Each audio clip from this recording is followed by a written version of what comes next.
kita akan masuk ke webinar sesi kedua ya Bapak dan Ibu, di mana materinya tidak kalah menarik. Kita akan mendengarkan pemaparan dari Bapak I. Gede Puturahman Desyanta, di mana beliau akan membawakan topik Creating NFT Marketplace dengan case study-nya yaitu Baliola. Baik, sebelum kita masuk ke sesi materinya, mungkin akan kami perkenalkan terlebih dahulu profil singkat dari beliau. Berikut merupakan profil dari Bapak I. Gede Puturahman Desyanta, SSI Eskom MM, atau biasa disebut sebagai Bapak Anta. Baik, untuk formal education atau pendidikan formalnya, ini yang terbarunya, dari tahun 2018 hingga tahun 2020, beliau menempuh Magister of Management di Universitas Pendidikan Nasional Denpasar. Kemudian untuk pengalaman profesional dari beliau merupakan CEO dari Baliola dari April 2021 hingga saat ini. Kemudian beliau juga masih menjadi co-founder di Kepeng.io dari FEB 2021 hingga saat ini. Dan yang terakhir beliau juga merupakan CEO dan co-founder dari Novacore dari Oktober 2019 hingga saat ini. Baik, untuk Bapak Anta, apakah sudah ready, Bapak? Ya, sudah ready, Mbak. Baik, sudah ready ya. Bagi Bapak dan Ibu yang ingin bertanya, langsung saja kami persilakan untuk bertanya di kolom chat. Nanti akan kami bacakan juga seperti tadi ya, kami bacakan setelah sesi materinya selesai. Baik, langsung saja kami persilakan kepada Pak Anta untuk menyampaikan materinya. Baik, terima kasih, Mbak. Oke. Sebelumnya saya ingin menyapa Bapak Gandum, Bapak Imam, Bapak James dari ABS, dan juga Pak Andri, luar biasa tadi, jadi dapat ilmu tambahan juga saya.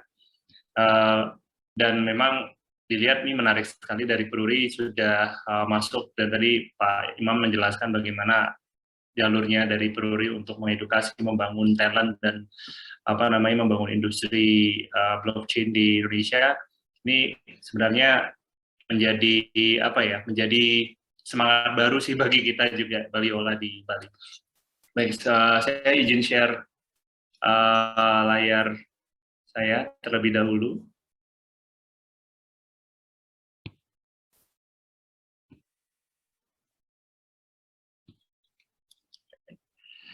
Baik, perkenalkan. Jadi hari ini saya akan membahas terkait dengan membangun NFT Marketplace berbasis original seni dan perlindungan hak cipta. Jadi sebelumnya mungkin kita tadi sudah dijelaskan terkait dengan NFT oleh Pak Andri, dan juga bagaimana perkembangannya sebenarnya, apa yang kita teman-teman yang mungkin yang baru di dunia NFT mungkin melihat NFT baru mulai ngeh dengan adanya NFT. Sebenarnya kan NFT itu sudah cukup lama ada sebenarnya, dan bisa dibilang kalau transaksi yang benar-benar gila-gilaan itu dari NFT itu sebenarnya udah dimulai dari 2021 dulu, yang dari Beeple juga Pak Andri juga menyebutkan tadi ya, bagaimana sebuah beberapa karya itu dijadikan NFT dan terlelang sampai 69,3 juta dolar.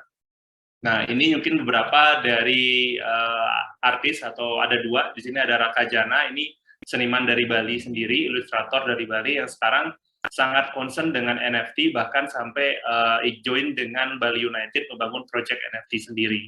Nah, terus ada Denny JA juga, itu laku sampai 1 miliaran. Nah, sebenarnya yang tadi ya itu sangat pertanyaan tadi terakhir yang di sesinya Pak Andri itu gimana ya sekarang kok bisa dengan adanya Ghazali semua pada heboh, pada pengen tahu, dan yang uniknya adalah semua pada latah ya. Saya setuju dengan Pak Andri tadi, semua pada latah dengan NFT. It's good gitu ya. Saya nggak bilang itu jelek, itu bagus malah, karena kami dari Baliola sendiri dari bulan April 2021 kemarin kita terus melakukan edukasi, karena kita melihat NFT itu tidak cuma sekedar untuk membangun sebuah token terus nanti dijual dan di trading. Padahal kan di sana ada bahasanya kan pertama saat dia keluar itu untuk art. Nah, di Bali sendiri sebenarnya ada banyak sekali mekanisme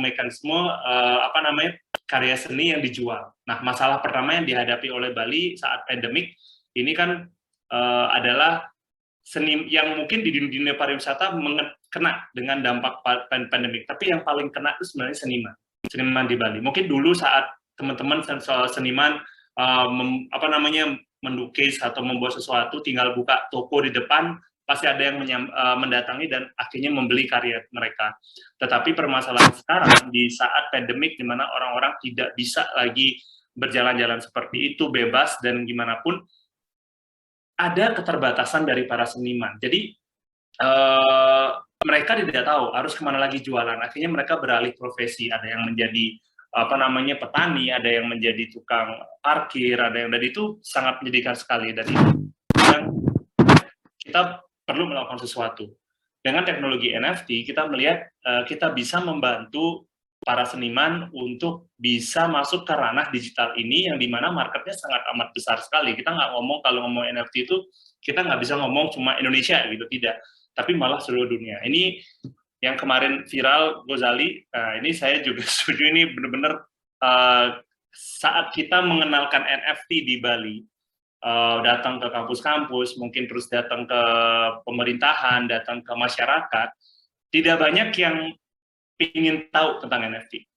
Jadi awal-awal malah kita selalu dibilang NFT itu sama dengan Bitcoin, sama dengan kalau saya ngomongin blockchain pasti ngomongin langsung ke Bitcoin. Nah, ini yang bikin kita kayaknya memang perlu edukasi yang jauh lebih dalam ya. Apa itu bedanya Bitcoin, apa itu NFT, apa itu blockchain, dan akhirnya kita secara perlahan-lahan memperkenalkanlah apa itu NFT, apa itu yang disebut dengan blockchain, apa itu token, dan akhirnya dengan adanya Gozali ini, yang dulunya mungkin orang-orang mungkin tidak ingin mendengarkan atau merasa ini nggak penting gitu. Tapi gara-gara Gozali, ini gara-gara the Lord Gozali ini, semua orang sekarang berbondong-bondong pengen tahu dengan NFT. Bahkan beberapa seniman yang mungkin dulu masih agak a priori dengan adanya NFT, jadi merasa bahwa oh ini penting, dan mereka akhirnya datang ke kantor kita dan ingin tahu lebih jauh tentang NFT. Jadi ya bisa dibilang gara-gara Gozali, kita semua orang sekarang sudah mulai mengerti atau sudah mulai ingin mendengarkan terkait dengan NFT sendiri. Nah, saya perkenalkan diri dulu. Nama saya Gede Putra Mandisyanta, tadi sudah dijelaskan juga. Saya memang dari awal adalah fokus di IT, tetapi saat S2 saya mengambil bisnis. Di bisnisnya juga saya fokus ke bagaimana blockchain ekonomi, di bagaimana membangun bisnis model dengan teknologi blockchain sendiri.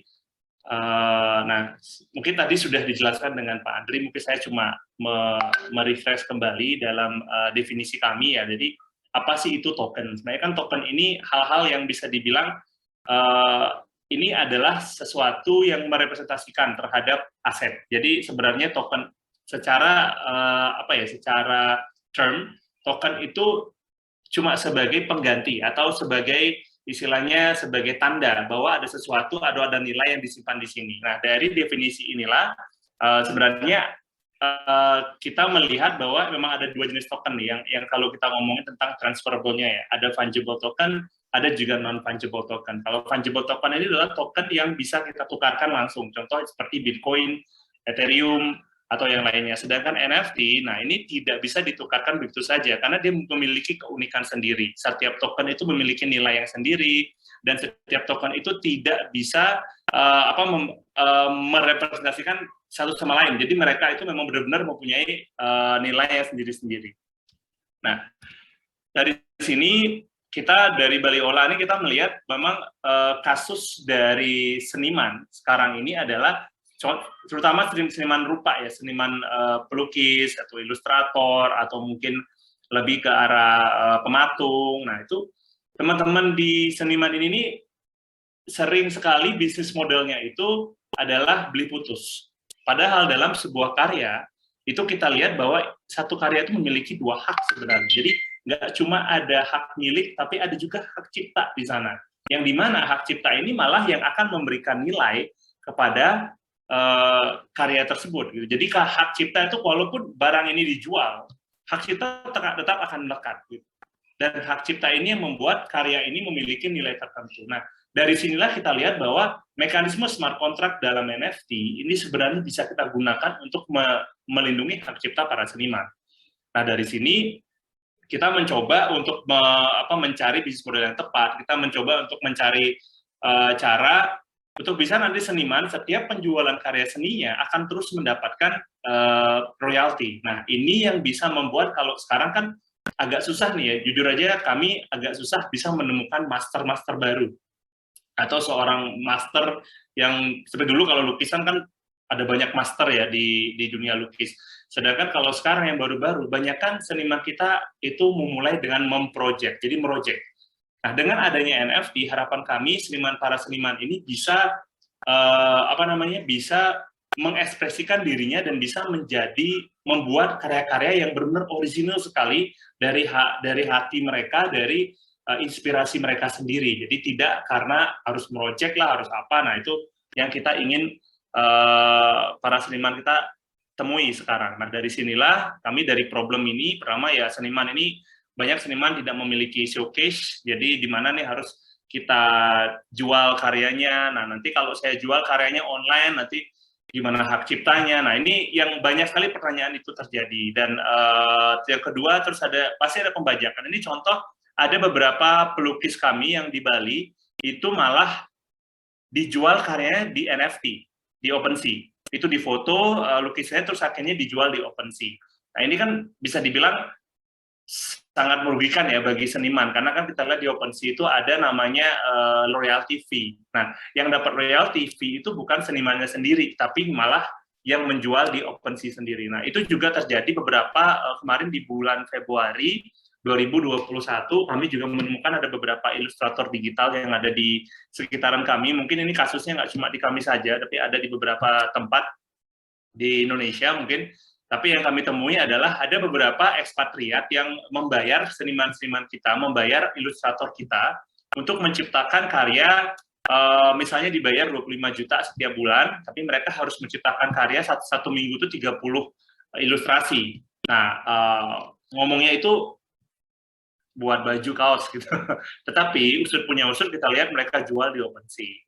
Nah, yang uniknya lagi, karya tersebut itu tidak atas nama si senimannya, tetapi atas nama si penjualnya itu sendiri. Nah, ini bisa dibilang ada yang salah nggak ada yang salah sih, itu benar-benar aja. Tapi yang menjadi concern kami adalah ini ada opportunity yang hilang, yang harusnya para seniman itu bisa merasakan opportunity ini, di mana mereka bisa berkarya, mereka bisa berjualan, mereka tetap akan mendapatkan royalti dari setiap penjualan tersebut. Nah, ini yang hilang. Yang dapat adalah orang yang lebih dulu mengetahui NFT. Nah, karena hal inilah kami melihat kayaknya perlu kita cepet-cepetan nih, perlu cepet-cepetan untuk mengedukasi seniman kita, mengenalkan tentang NFT, dan bahkan sampai kita mendorong mereka untuk ayo daftarkan dulu aja deh karyanya di NFT, nggak usah dijual apa-apa, karena ini kalau kita bicara dengan seniman itu agak berbeda ya.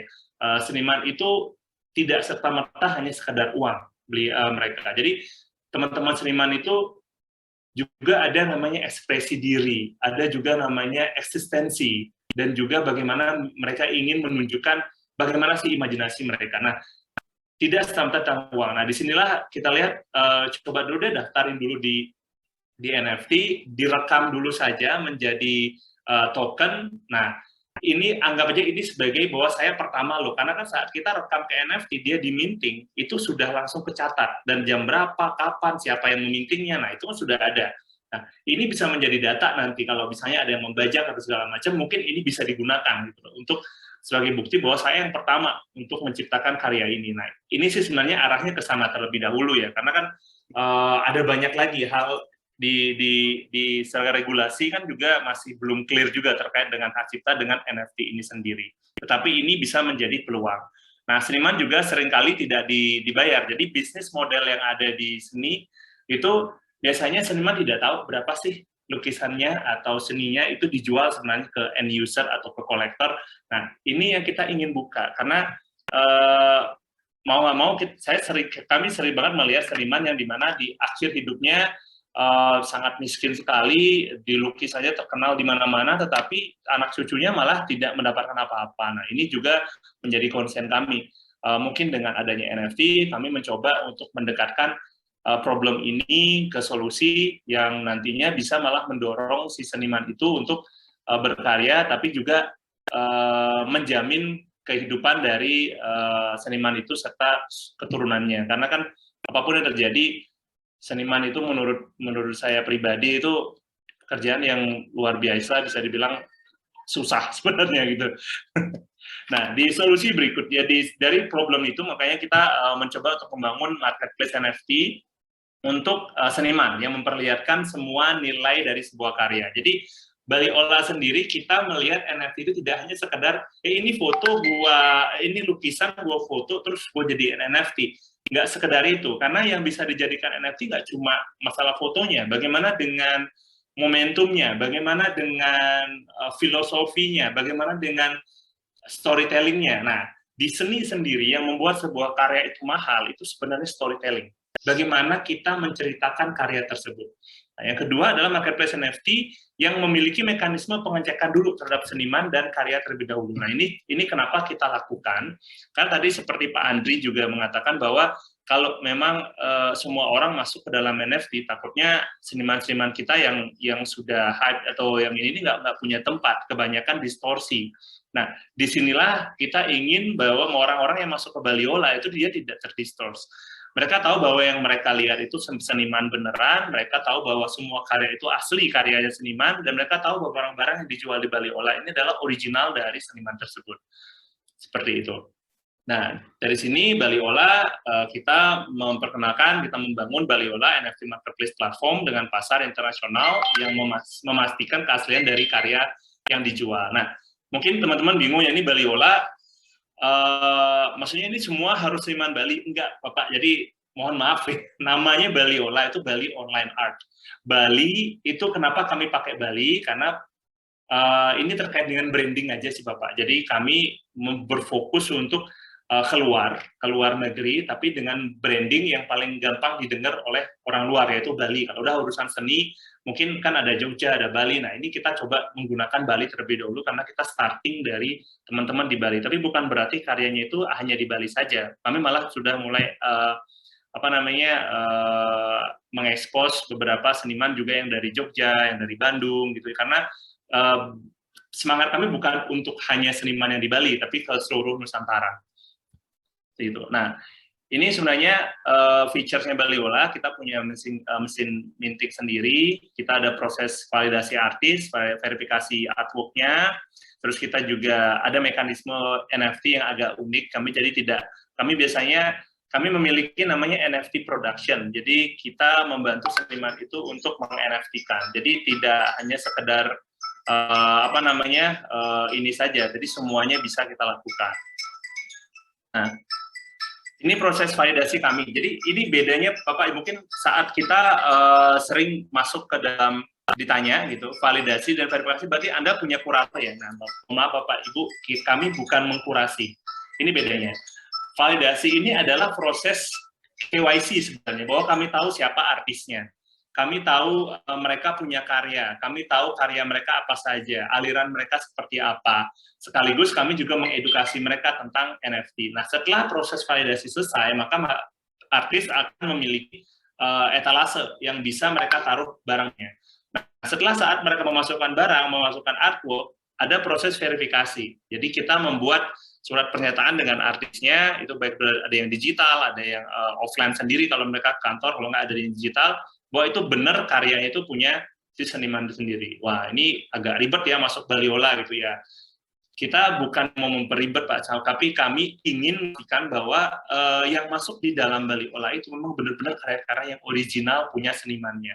Bukan karena mereka ngambil di internet, terus difoto, ditaruh di sana, terus mereka cuma sekedar selfie atau balah yang tadi ya, siomay difoto terus ditaruh di sana, itu juga kita tidak izinkan sebenarnya. Jadi memang kalau siomay difoto nggak masalah, tapi itu harus bentuknya sebagai fotografi atau istilahnya ada artnya di sana. Nah, itu yang kita ingin masukkan di Baliola sendiri. Nah, dalam NFT itu, ini yang kita lihat, ini yang menjadi beda. Sebenarnya kan membuat NFT itu kan apapun kita bisa NFT-kan. Jadi mau kita video, mau kita gambar, mau kita audio, itu pun semua bisa di NFT-kan. Nah, dalam hal ini melihat bahwa memang ada dua artwork sebenarnya. Ada intangible value, ada tangible value-nya nih. Kalau yang tangible value pasti karya seninya, lukanya kah, patungnya kah, apapun itu. Tapi yang intangible itu bisa aja pengalaman. Jadi ada experience. Apa sih experience-nya? Apakah privilege-nya yang nanti akan memiliki NFT itu? Terus cerita. Jadi kami punya tim juga, copywriter dan juga storyteller, yang bisa membuat cerita dari sebuah karya tersebut. Nah, ini yang kita membantu seniman untuk membuat kemasan yang menarik lah untuk mereka untuk bisa berjualan di NFT. Yang kedua juga momentum. Jadi kita ada beberapa seniman yang juga sudah mempersiapkan foto dari kanvas kosong sampai jadinya itu seperti apa, foto dari layar yang kosong sampai jadi itu seperti apa, itu ada. Dan itu juga ikut dijual dalam NFT-nya. Nah, yang ketiga, yang berikutnya adalah filosofinya. Nah, uniknya sekarang, saat kami masuk ke dalam ranah seni, ketemu dengan para seniman, karena kan kalau seniman ini kan bisa dibilang mayoritas kalau kita ngomong seniman atau ilustrator digital yang milenial, kita gampang sekali nih jelasin NFT, mereka sudah mengerti. Tetapi kalau yang seniman non-digital, yang bisa dibilang sudah dari dulu menjadi seniman, bahkan mereka master gitu. Mengerti tentang bagaimana pasar NFT ini bukan hal yang mudah untuk mereka. Tetapi bilang itu tidak mustahil. Nah, ini yang kita dekatkan ke mereka. Jadi ada sekarang mekanisme di Baliola di mana lukisan fisik loh ini Pak, lukisan fisik kami daftarkan sebagai NFT dan itu tidak dijual. Jadi banyak seniman-seniman kita, terutama para seniman senior ya, beliau rata-rata tidak mau menjual lukisannya, apalagi lukisan yang benar-benar beliau itu lagi dapat rohnya, lagi dapat banget gitu, dan terus dia ngelukis dan akhirnya beliau saya nggak mau jual lukisan ini. Nah, itu ada dan banyak sekali sebenarnya yang di Bali. Nah, tetapi kan secara ekonomi juga mereka ingin mendapatkan sesuatu gitu loh untuk dari lukisan tersebut. Nah, tetapi yang ini membedakan bahwa saat mereka membuat lukisan itu, mereka daftarkan di Baliola sebagai NFT, dan NFT itu terafiliat langsung dengan benda fisiknya dengan cara ya kita membuat cap QR ke NFT-nya kah, atau kita menlaser kalau dia bentuknya crafting ya. Nah, setelah itu mereka membuat NFT lain lagi yang mereka jual. Jadi kalau misalnya Bapak tahu namanya litograf. Nah, kita membuat litograf dengan NFT gitu. Itu yang membedakan kita di sini di Baliola. Nah, karya yang di Baliola ini apa aja? Ada art product, ada digital art product, collectible item, cultural heritage, bahkan sampai sekarang pemerintah kota dan juga ada beberapa komunitas-komunitas budaya sekarang melakukan perekaman untuk budaya-budaya yang ada di Bali gitu. Untuk apa? Untuk direkam dan ditaruh di NFT. Jadi itu pun boleh di Baliola. Kenapa? Karena juga kita ingin juga seni dan budaya kita juga imbang. Karena dua ini, budaya kan bisa aja itu seni dari dulu yang digunakan semua dan membudaya. Sebenarnya bisa seperti itu. Nah, ini kita masukkan di Baliola. Nah, produknya ada macam-macam, kita sudah siapkan, bahkan ada beberapa produk yang affiliate dengan donasi. Ada seniman yang istilahnya berapa persen dari penghasilan itu akan didonasikan, nah itu ada di Bali juga, kita sudah siapkan. Terus dari kami, Baliola, kita mendapat dukungan pertama dari pemerintah kota Denpasar, kita didorong sekali untuk bisa membantu seniman-seniman untuk masuk ke ranah NFT. Ada Backcraft Kota Denpasar yang menginkubasi kami, terus ada Bali Blockchain Center. Bali Blockchain Center ini adalah ekosistemnya dari Kepeng.io.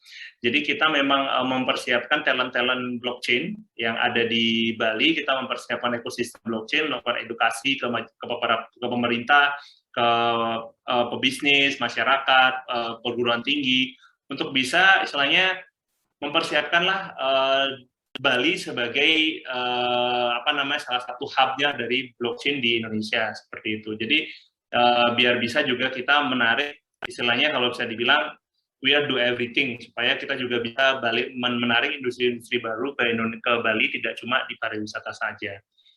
Nah, kita rutin melakukan sosialisasi. Kami setiap hari seminggu 2 kali kami ada acara di gedung kami sendiri, tapi karena sekarang lagi PPKM, misalnya lagi gedung kita juga kita tutup sekarang, kami melakukan dengan online juga. Total kami sudah mengedukasi atau pesertanya sampai hampir ini udah 2000-an sekian peserta yang ikut. dan ada 400-an seniman yang sekarang waiting list masuk di validasi. Sebenarnya yang udah masuk sudah ada sekitar 80-an seniman di Baliola, tapi yang lagi di waiting list di validasi itu ada sekitar 300-an sekian yang udah masuk di Baliola. Nah, ini soft launching kami di Bala. Jadi waktu ini kita launching di bulan September 2021. Kami disupport beneran oleh Backcraft Denpasar, kami di Gedung Dharma Negara Alaya. Kami diberikan kantor di sana di ruangan Bali Blockchain Center. Nah, kemarin kita ada yang unik karena waktu itu di bulan November Harley Davidson Club itu membuat acara. Jadi acaranya adalah Rally Indonesia.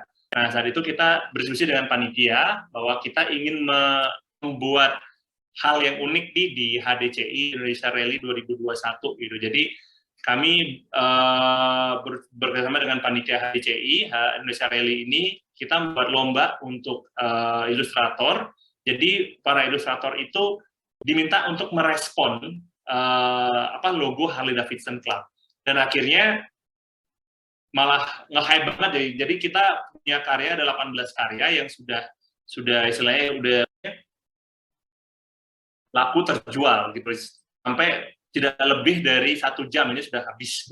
Dan para seniman atau ilustrator kita yang biasanya dulunya cuma dapat mungkin 200.000, 300.000 dari satu gambar, di NFT ini bahkan mereka sudah paling kecil itu sampai 3 juta, dan yang paling mahal itu sampai 6,8 juta kemarin, dan itu sempat kaget. Jadi para ilustrator pun akhirnya semangat untuk mengetahui lebih jauh lagi tentang NFT. Nah, di sini dengan ilustrator pun sebenarnya yang kami edukasi ke teman-teman ilustrator itu juga tidak serta-merta kalau teman-teman mau bikin NFT terus nanti laku gitu. Jangan berpikir seperti itu kan. It's too easy. Di NFT itu kita ngomongin duit dan banyak orang. Kalau kita punya foto kita selfie itu selalu ditaruh di marketplace. Nggak serta-merta nanti langsung habis gitu, kejual terus ada hilang, nggak juga. Kita membangun NFT project itu adalah membangun production house. Jadi ada production-nya, itu senimannya itu sendiri. Terus habis itu kita harus mikirin marketing communication-nya seperti apa, social media seperti apa, membangun yang disebut dengan utility-nya seperti apa. Ini kita harus juga dan masuk komunitasnya. Nah, kalau ini bisa kita bangun, nah di sanalah baru ada kebutuhan ingin membeli. Jadi sama aja praktek marketing konvensional seperti produk, price-nya gimana, promotion-nya di mana, place-nya dijual di mana. Nah, itu juga kita jelaskan kepada para seniman. Nah, di tahun 2022 ini kami bekerjasama dengan beberapa villa juga perusahaan, ada pemerintah juga di Denpasar dan juga di luar Bali. Kita akan membangun namanya Baliola NFT Gallery, di mana di Baliola NFT Gallery ini kita akan ada activity-nya apa? Yang pertama adalah kita ada weekend program. Weekend program ini untuk anak-anak yang umurnya di bawah 11 tahun, di bawah SMP, jadi di SMP sampai ke bawah itu, kita ajarkan mereka untuk membangun artwork, membuat artwork. Ada seniman-seniman kita mau untuk istilahnya mengajari bagaimana caranya membuat ilustrasi, bagaimana caranya aliran mungkin lukisan yang artis atau apapun. Nah, setelah itu kami akan menyematkan bagaimana caranya membuat NFT dan bagaimana mengelola NFT itu, bagaimana membangun branding di sosial media, bagaimana experience-nya. Nah, selain itu juga kita ada NFT Executive Program. Nah, NFT Executive Program ini kita tujukan kepada seniman yang pertama yang ingin masuk ke NFT, yang kedua adalah kepada pendukung seniman. Contoh NFT production. Mungkin teman-teman pingin saya punya teman nih jadi pelukis gitu, pintar tapi dia susah, dia nggak ngerti dengan NFT. Tapi saya ngerti sosial media. Nah, caranya buat mempromosikan mereka gimana? Nah, ini kita siapin kelasnya. Nah, untuk bantu kalau kita mau masuk ke NFT, let's do it right gitu. Ayo kita lakuin yang benar, karena yang kita pasarkan ini bukan foto atau bukan barang kacangan gitu. Ini karya seniman-seniman kita. Ayo kita bantu mereka gitu loh. Kadang-kadang ada seniman yang saya cuma bisa gambar, saya nggak ngerti gini, tapi saya pengen tahu, saya pengen. Nah, di sini kami Baliola bersama dengan beberapa NFT production kami, kita dorong seniman-seniman, kita bikinkan mereka package yang bagus, terus kita jual, kita bersama dengan beberapa event, beberapa perusahaan untuk berusaha mempromosikan mereka juga. Nah, ini roadshow, kami melakukan roadshow ke beberapa kampus di Bali, baru Bali yang kita jalankan. Kemarin juga kita sudah bersurat ke beberapa kampus, baik di Jawa Timur juga, untuk bisa kita ngelakuin online roadshow untuk memperkenalkan apa itu NFT, bagaimana kita jelasin. Karena kan ini masalahnya, kalau kita tahu NFT tahu, tapi banyak how we started. Ini masalah nih. Bagaimana kita memulai untuk bermain ke dalam ranah NFT. Jangan cuma kita, oke, saya tahu NFT, habis itu saya bikin karya besar di OpenSea, udah, habis itu berita bahwa ada yang beli. This is not how it works gitu loh. Jadi, kita harus bisa membangun namanya komunitas. Mereka harus tahu tuh NFT itu apa, bagaimana kita membangun komunitasnya, bagaimana kita membangun utility-nya, keinginan untuk bisa membeli itu bagaimana. Nah, ini yang kita edukasi kepada para teman-teman mahasiswa terutama ya, karena mahasiswa mereka insan-insan kreatif ya, jadi lebih gampang untuk mencerna ini. Ini untuk exposure kami sekarang. Nah, dalam ekosistem di Kepeng, Baliola ini adalah proyeknya dari Kepeng.io. Jadi ini adalah blockchain atau crypto aset yang kita bangun memang untuk mendorong seni dan budaya. Nah, kami memperkenalkan di tahun ini itu ada namanya NOA atau NFT of Everything.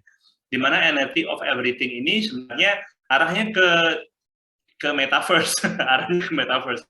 Karena everything itu akan starting di NFT. Tetapi di sini kita tidak hanya urusan ke metaverse, tapi lebih juga ke ada namanya efektivitas industri, ada namanya juga ke gamification, ada juga ke arah utility aset yang tidak digunakan. Nah, ini yang kita lakukan di NOA. Jadi kombinasi antara NFT 2.0, nah utility, ini yang penting. Kalau kita ngomongin NFT, saat dia viral, harganya akan tinggi. Tapi permasalahannya adalah industri NFT itu, kalau yang kita lihat, itu dia seperti long tail, ya, tinggi, naik, turun, sudah, dia menghilang pelan-pelan.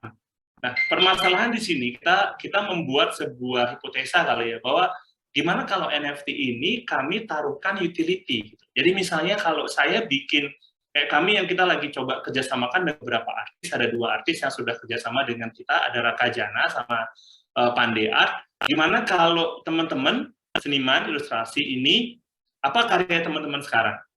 Mereka punya beberapa collection nih. Nah, kami bekerjasama dengan beberapa hotel, beberapa kafe, bahwa siapapun pemegang dari NFT ini akan mendapatkan diskon atau mendapatkan special price di kafe-kafe tersebut. Nah, ini yang kita lagi coba sekarang untuk dorong, karena industri kripto itu tinggi sekali transaksinya, dan kita bisa menarik istilahnya bisnis dari industri kripto kok dengan cara bermain di NFT, kombinasikan antara yang seniman dengan juga para bisnis, di mana ini kita harap bisa kita dorong seperti itu. Nah, ini ekosistemnya dari Kepeng. Kita pertama ada baliola.com, ada Bali Blockchain Center. Kita sudah sedang berkolaborasi dengan beberapa yayasan untuk membangun NFT for charity. Nah, dengan kemarin juga kita baru dapat lampu hijau dari Bapak Wali Kota untuk membangun monumen fisik di Bali, di Denpasar, dengan mekanisme NFT. Terus kita ada game untuk NFT, itu pun sendiri ada game metaverse-nya di Bali. Ternyata ada beberapa developers metaverse sudah siap juga, ada developer AR, malah ada kafenya AR, VR di Bali. Kita coba dorong dan mereka sudah masuk ke ekosistemnya Kepeng. NFT for tourism, terus ada NFT for carbon credit dan green NFT. Kita lagi coba untuk mengutilisasi NFT untuk penanaman pohon coklat di Sulawesi. Terus ada NFT for property, sama NFT for education.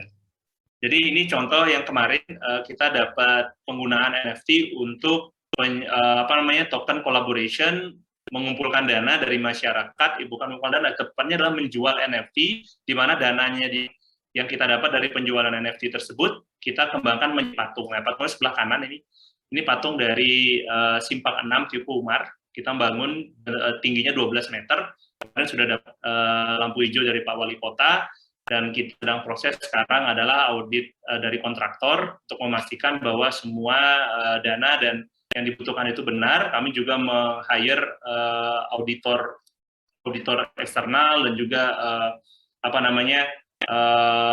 karena ini urusan dengan dana publik, jadi kita benar-benar lakukan dengan sebaik-baiknya untuk bisa membangun patung ini, di mana nanti kita terbitkan 3 jenis NFT, ada Blue Mark, ada Red Mark, ada Purple Mark, dan satu lagi yang kita kemarin di-request oleh Pak Wali Kota, karena biar harganya bisa lebih kecil, yaitu jadi ada Yellow Mark. Jadi Blue Mark ini untuk si seniman, Red Mark ini untuk perusahaan atau komunitas yang harganya mungkin sekitar 100-an juta per satu NFT. Terus yang Purple Mark ini 5 juta per satu NFT, dan yang satu Yellow Mark ini ada 1 juta per NFT. Setiap NFT ini memiliki token-token fisik yang akan dimiliki oleh si penyumbang nanti. Jadi nama mereka pun akan diprestasikan dalam monumen ini. Jadi harapan kita mau coba kalau ini bisa, bagaimana NFT bisa digunakan untuk melakukan kolaborasi dengan banyak pihak. Nah, ini juga yang kita riset saya kemarin waktu tesis, bagaimana kita bisa mendorong pemilikan perumahan atau investasi properti itu dengan fraction. Kita juga masih diskusi dengan beberapa akademisi di Bali untuk kita mungkin ingin mengakuisisi beberapa lahan di Bali, dan itu bisa dimiliki oleh banyak orang seperti itu. Jadi mungkin itu yang bisa saya sampaikan hari ini. Ada pertanyaan, silahkan. Baik, terima kasih banyak kepada Pak Anta atas materi yang luar biasa ya, cukup mind-blowing sekali apa yang telah dipaparkan oleh Pak Anta, di mana tadi juga sempat share ya kepada kita terkait apa sih latar belakangnya beliau, kemudian sampai ada Baliola, di mana rata-rata itu para seniman menghadapi banyak sekali permasalahan ya Pak ya, seperti pembajakan, kemudian biaya yang mahal, dan juga terkadang mereka tidak mendapatkan royalti. Nah, selain itu juga tadi sempat dipaparkan apa saja challenge yang mungkin dihadapi oleh Baliola itu sendiri, di mana kalau mungkin menjelaskan ke para seniman yang muda-mudi itu lebih mudah ya, tetapi kalau untuk seniman yang sudah sepuh, sudah tua seperti itu, mungkin bagi mereka yang masih awam itu cukup effort lebih untuk merangkul mereka seperti itu. Baik, mungkin bagi Bapak dan Ibu yang ada pertanyaan bisa langsung dibagikan di kolom chat. Di sini saya akan coba membacakan pertanyaan pertama dari Bapak Arda Dimitri. Pertanyaan dari beliau, bagaimana platform Baliola ini dapat mengkurasi art yang ada di dalamnya secara sentral di blockchain kah? Lalu bagaimana dan dari mana prinsip desentralnya dijalankan? Baik, silakan Pak Anta untuk dijawab. Baik, terkait dengan kurasi, kami tidak mengkurasi art ya, kami belum mengkurasi.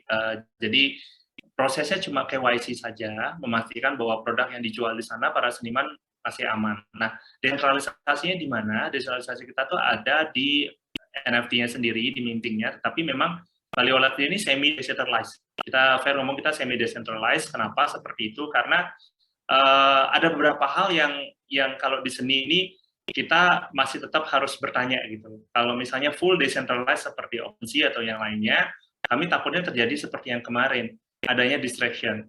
Nah, jadi itu mungkin jawaban saya. Terima kasih Pak Anta, dan juga terima kasih kepada Pak Arda Dimitri atas pertanyaannya. Selanjutnya ada pertanyaan dari Pak Triwibowo dari Peruri. Beliau bertanya, berbeda dengan seni berbentuk fisik yang dapat dimiliki dan berwujud, apa motif dibalik membuat atau membeli NFT suatu karya seni? Jika screenshot digital dapat dilakukan dan pembajakan sangat mudah di dunia digital, apakah ada mitigasinya atau tidak, Bapak? Baik, jadi kalau misalnya dibilang digital, kan kalau kita ngomongin NFT itu kan saat kita meminting, dia akan menjadi sebuah aset yang langka. Jadi ada nomornya nih, kita minting satu lukisan jadi 5 NFT. Berarti kan ada 5 nih. Nah, kan bisa klik kanan terus miliki. Iya, saya nggak bilang nggak bisa loh Pak. Jadi di OpenSea pun klik kanan saya miliki karyanya juga bisa, nggak masalah. Tetapi yang tidak berpindah adalah sertifikat kepemilikan itu. Karena kalau kita lihat NFT itu kan karya seni, terus tinggal di sertifikatnya, plok. Nah, sertifikatnya ini yang tidak ikut pindah Pak. Jadi, kalaupun mereka mau jual karya tersebut, itu pasti buktinya barang bajakan. Dan tidak akan semahal barang yang ini memang istilahnya ada tanda tangannya atau ada tanda digitalnya atau memang dicatatkan ini memang dari si seniman aslinya. Itu sih yang kita lihat. Jadi Kalau memang itu perikanan bisa, ya silakan Pak. Tetapi setelah itu Bapak mau jual di mana? Di OpenSea nanti kita bisa sue.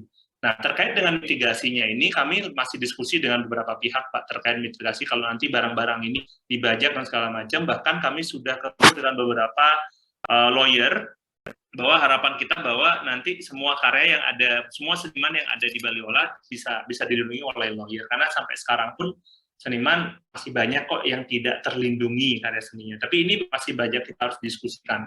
Karena pembajakan digital itu selalu akan ada gitu. Seperti kemarin pun kita mencoba untuk ada beberapa seniman kita jualan di e-commerce, bukan e-commerce NFT ya, ini e-commerce sendiri gitu ya. Di klik kanan karyanya terus akhirnya dijual di OpenSea. Nah, ini mereka butuh satu, kita juga butuh model gitu. Kita juga butuh model. Sekarang kan model digital art selling itu kan masih biasa ya, ditaruh terus dijual, lelang, bisa dikirim. Nah, dengan digital ini, soalnya di dalam dunia seni kan ada namanya, kalau lukisan itu ada namanya litograf, Pak. Litograf itu ada tanda tangan basah si seniman. Jadi lukisan dari, contoh nih saya ambil contoh Bapak Antonio Blanco, almarhum. Beliau memiliki museum di Bali dan beliau tidak pernah menjual karya seni yang sebenarnya beliau punya. Jadi asli itu tetap ada di museum. Yang dijual adalah litografnya. Apa itu litograf?